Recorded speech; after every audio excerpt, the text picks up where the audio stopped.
ಇತಿಹಾಸ ಪ್ರಸಿದ್ಧ ಶಿವಮೊಗ್ಗ ನಗರದ ಕೋಟೆ ಮಾರಿಕಾಂಬಾ ಜಾತ್ರೆಗೆ ಈಗಾಗಲೇ ಕ್ಷಣಗಣನೆ ಪ್ರಾರಂಭ ಆಗಿದೆ. ಈಗಾಗಲೇ ನಾವು ದೇವಸ್ಥಾನದ ಅಲಂಕಾರಕ್ಕೆಲ್ಲ ಸಿದ್ಧತೆಗಳನ್ನಾಗಿದೆ. ಅದಲ್ಲದೆ ಕಳೆದ ವಾರದಿಂದ ಬಾಬುದಾರರ ಸಭೆಗಳನ್ನು ಕರೆದು ಸಂಪ್ರದಾಯದ ಉಡುಗೆಗಳನ್ನು ಈಗಾಗಲೇ ನಾವು ಅವರಿಗೆಲ್ರಿಗೂ ಕೊಟ್ಟಿದ್ದೀವಿ. ಈಗ ಮಂಗಳವಾರ ದಿವಸ ಸಾರು ಹಾಕುವಂಥ ಕಾರ್ಯಕ್ರಮವನ್ನು ಪ್ರಾರಂಭ ಮಾಡ್ತೀವಿ.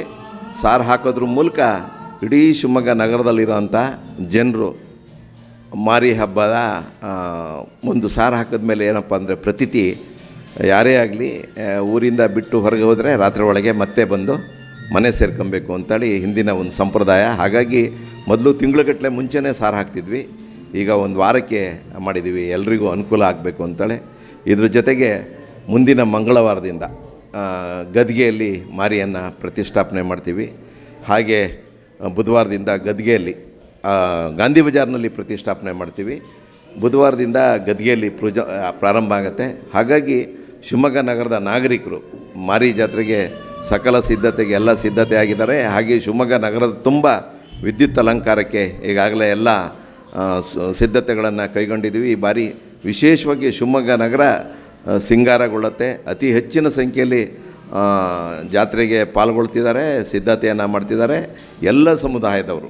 ಏಕೆಂದರೆ ಮಾರಿ ಜಾತ್ರೆ ಅಂದರೆ ತುಂಬ ಜನರು ಏನಪ್ಪ ಅಂದರೆ ಕೆಳವರ್ಗದವರು ಅಂತ. ಇಲ್ಲಿ ಬ್ರಾಹ್ಮಣರಿಂದ ಹಿಡಿದು ವಿಶ್ವಕರ್ಮ ಸಮಾಜದಿಂದ ಹಿಡಿದು ಎಲ್ಲ ಜಾತಿಯವರು, ವಿಶೇಷವಾಗಿ ಮುಸ್ಲಿಮರು ಸಹ ಈ ಜಾತ್ರೆಯಲ್ಲಿ ಭಾಗವಹಿಸ್ತಾರೆ. ದೇವಿಗೆ ಹರಕೆಯನ್ನು ಸಲ್ಲಿಸ್ತಾರೆ, ಪೂಜೆ ಸಲ್ಲಿಸ್ತಾರೆ, ಮತ್ತು ಇವೆಲ್ಲವನ್ನೂ ಭಾಗಿಯಾಗ್ತಾರೆ. ಹಾಗಾಗಿ ಸರ್ವಧರ್ಮದ ಸಂಕೇತ ಶಿವಮೊಗ್ಗ ಮಾರಿಕಾಂಬೆ ಜಾತ್ರೆ.